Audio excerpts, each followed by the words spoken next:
We've been lied to in reference to the shooting of Charlie Kirk. And we've been lied to such an extent we should question everything that we have been told. And why do I feel like that? Well, for one thing, the gun. And I'll explain in a moment. And the mixed messaging that we're being given by the FBI. He was a lefty, he was a trans person, and then there was Donald Trump with his rather strange speech with the artificial intelligence and the oversaturated imaging and tie that all of a sudden got wider and fingers that went missing and it's, the clothes that kind of mysteriously moved when he wasn't. It was bizarre. The whole thing is bizarre. And I think we have to question it.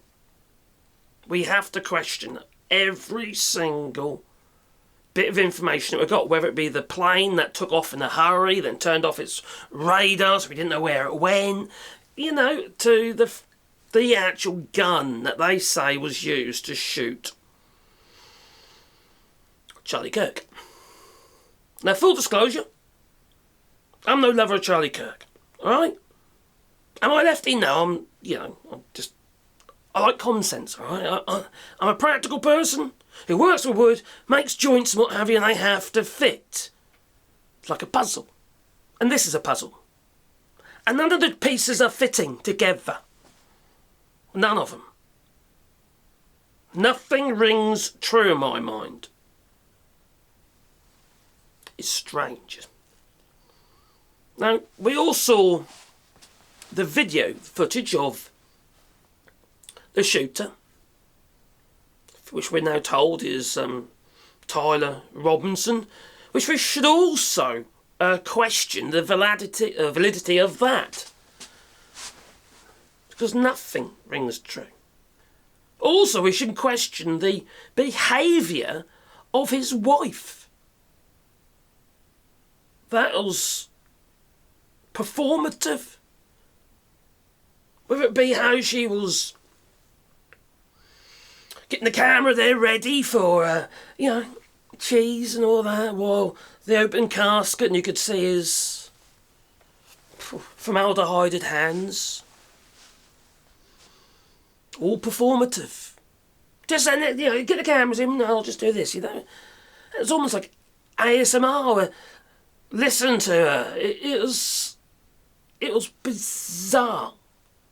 And there was subliminal threats and what have you, with her podcast, her video. All performative. None of that was sincere. You watch, Sharon Osbourne, who lost her husband, Ozzy, just recently.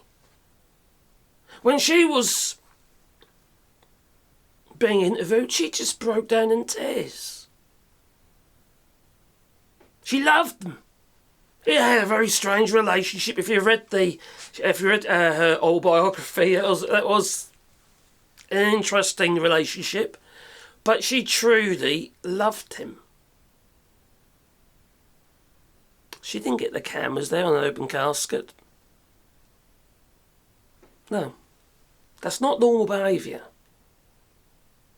That's not what you're thinking about when you see your dead husband or your wife or whoever it might be, sadly maybe even a child these days, or the school shootings that are getting ignored in the United States. There was another one in Queens just yesterday. It was yesterday, the day before, a couple of days ago. It's just...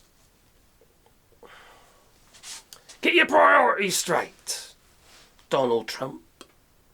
And the priorities aren't priorities that should benefit you. No. Now, you watched Tyler Robinson run across the roof, bit of parkour down the side of one of the college buildings, campus buildings, and then scurrying off towards the woods. And we're told, alright, that he broke down that gun to get it in his backpack. He wasn't holding the gun.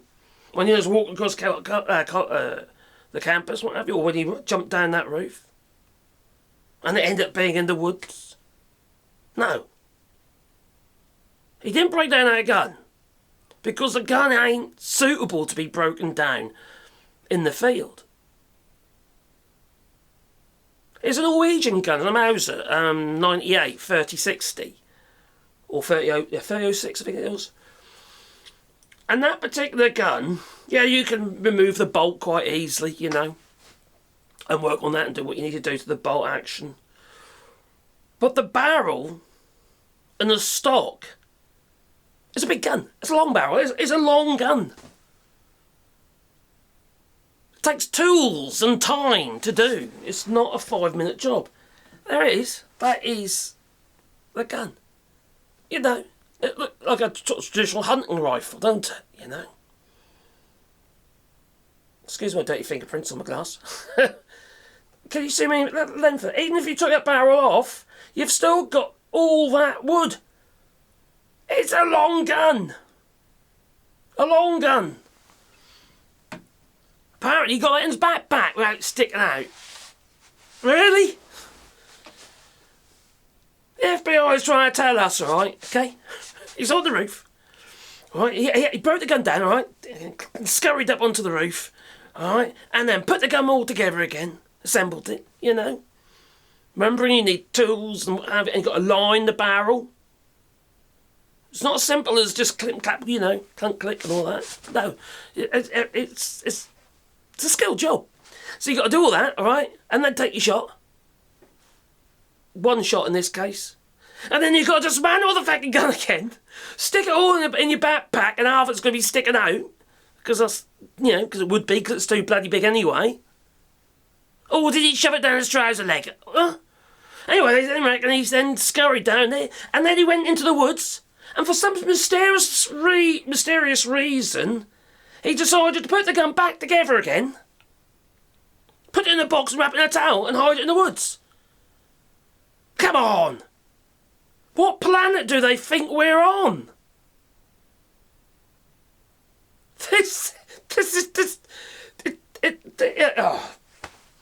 They're lying to us, right? The FBI, headed by him who's going to join Charlie Kirk and Viola, fucking roll on. They're no warriors, I'll tell you. Anyway,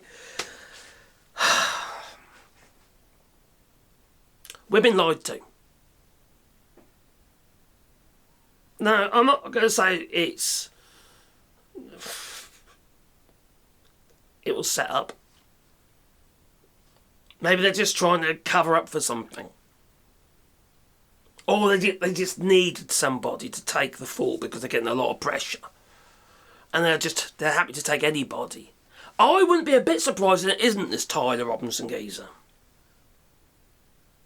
I would be a bit surprised he's taken the fall. I wouldn't be surprised there's a lot more people involved in this shooting. And Tyler Robinson, apparently he was a groiper, you know, somebody who follows Nick Fuentes, and you know, they believe in basically end of days, really, and just want to watch the spectacle. They have a different ideology regarding to so-called Christianity and conservatism. So effectively it's a divide and it's a split in the faction, because, you know, nationalist conservatism's idea is to break it all and then try and fix it. And that's kind of what Donald Trump is trying to do. Fix it in their image, mind. You might not like what they fix it into. You probably won't, actually, because we're talking about fascism, quite frankly. So that's all 2 pence worth regarding that. I just don't see how it was possible. And when they're lying to us to this extent, we have to question everything, even down to who they have got arrested as the shooter. And whether or not he did actually confess. We don't know. We don't know. We have been told so many fucking lies, and we're relying on a system that has been corrupted. by the Orange von Schützenpanzer. Just like the Supreme Court is now corrupted. They own it, effectively. Now, in that state, they've got the death penalty. So I won't be surprised he gets death penalty, and it'll be quick. As in, there won't be much of a trial. Because if this is a setup, they're going to... Oh, that's a conspiracy theory. I don't really want to do conspiracy theories, but I just think we've got so many questions to ask. And, you know, if it is some kind of setup, and even if his wife is involved in it, because that is not natural behaviour. And that isn't somebody, oh, I lost my husband, I don't know how to deal with it, and all that sort of stuff. Do you know what I mean? She is performative. She is in promotion mode. She's trying to promote Turning Point USA. Well, her dead husband, well, has only just got cold. She's not a good woman. She's not. And when you consider her background, and you might not know this, you realise that she was... Oh, crikey, when was it? Oh, Erica Trump. She was like Miss USA at one point. And at a pageant. And who owned that pageant? I think like 2012, 2013 it was. It was Donald Trump. Do you see how closely connected everything is? There's something not right here. Something very, very fishy. I might be wrong. I might be just speculating too much. And I have done a bit of speculating on this, I have to admit, because we haven't got the information. We're only working with what we've got. But now they're actually throwing all this stuff at us, and this is happening, this, that. And it's clearly not true. It's not. They are still lying about it. So we don't know. What say you? Please leave in the comments down below. And please click the like button and maybe subscribe to the channel. And the little bell icon, because you get one fuzzy feeling in your pocket every time I upload another video. And I just realised I've got water in my lens. So I'm a bit blurry. That's it. Yeah, and also getting a bit of flare from that light. Anyway, enough of that. Let's go in front of the light. So that's it. So if you want to hit the like button, maybe subscribe to the channel, little bell icon. You know, got one fuzzy feeling in your pocket every time I upload another video. Well, at least I hope you will. But you know. What effect a mess, eh? Oh dear. Toodaloo.